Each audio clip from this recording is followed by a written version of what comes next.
አብ ወወልድ ወመንፈስ ቅዱስ አሐዱ አምላክ አሜን። ካነበብኩት ከቅዱሳን ታሪክ ስለ አንዱ ቅዱስ አባት ላጫውታችሁ። ሕይወቱን በተከታታይ በሁለት ምዕራፍ አቀርብላችኋለሁ። አብረን እንከታተል። ታላቁ አባታችን ጎርጎርዮስ ዘኑሲስ የቀጶዶቅያ አበው በመባል ከሚጠሩት አበው ሊቃውንት መካከል ነው።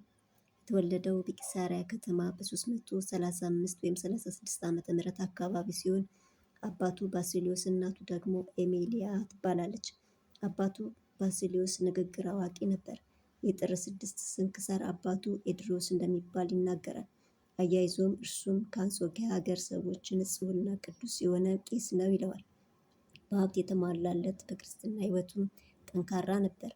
የጎርጎርዮስ የእናቱ አባት በዘመነ ዲዮቅልጥያኖስ በመሰደዱ ምክንያት ሀብቱንም ንብረቱንም አጣ። የዲዮቅልጥያኖስ ዘመነ አልፎ ሰላም ሲሰፍን መላ ቤተሰቡ ወደ ቂሳሪያ መጡ።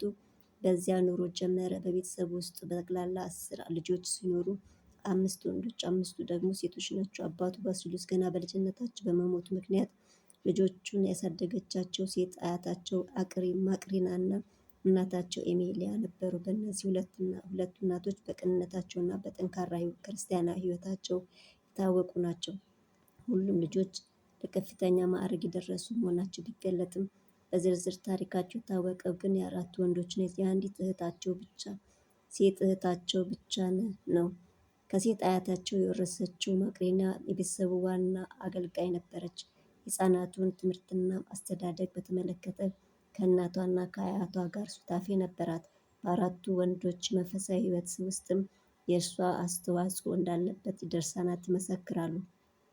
በልጅነቷ አጭቷት የነበረው እጮኛዋ በሞት ቢለያትም እንኳን ከእርሱ በኋላ ሌላ ሳታጭ በቃል ኪዳኗ ጸንታ ሕይወቷን በሙሉ ለቤተ ክርስቲያን አገልግሎት በመሰዋት ከእናቷና ከአያቷ ጋር በቤተሰቧ ውስጥ ርስት ላይ የሴቶች ገዳም መሰረተች።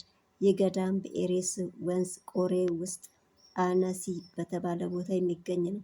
ቀጣዩን ደግሞ ቆይቼ አቀርብላችኋለሁ። ስብሐት ለእግዚአብሔር ወለወላዲቱ ድንግል ወለመስቀሉ ክቡር። ይቆየን።